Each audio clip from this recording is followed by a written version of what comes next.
આજે મારા client miss સુશી પરમાર અને તેમના full family Canada permanent residency આવે છે, તે બદલ હું તેમને કોંગ્રેચ્યુલેટ કરવા માંગુ છું. Congratulation sir.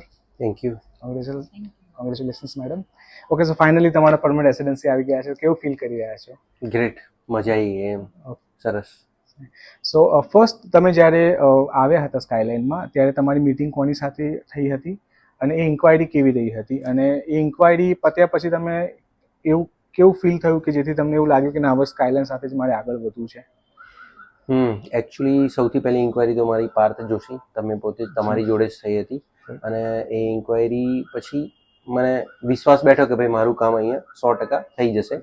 અને એમાં મારી જોડે રેફરન્સ બી હતો કે મારા એક રિલેટિવ હતા જેમના ઓલરેડી અહીંયા PR ને સક્સેસફુલી થઈ ગયા હતા.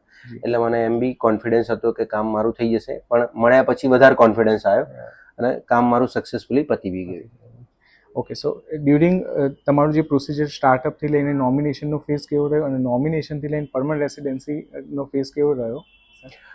સ્ટાર્ટઅપથી લઈને જે નોમિનેશન આવ્યું એ ટાઈમ તો જે મને તમે લોકોએ જે ટાઈમ આપ્યો હતો એ ટાઈમની અંદર જ બધી વસ્તુ કમ્પ્લીટ થઈ ગઈ. પણ એ પછીની જે પરમેનન્ટ PR વાળી પ્રોસેસ છે એમાં જે ટાઈમ ટેકિંગ છે કે ભાઈ જેમાં અમારે વેઇટ કરવું જ પડે 4 કે 5 મહિના, એમાં થોડી વાર ઘણી વખત આમ હેક્ટિક આમ પ્રેશર ફીલ થયું હતું કે આવશે કે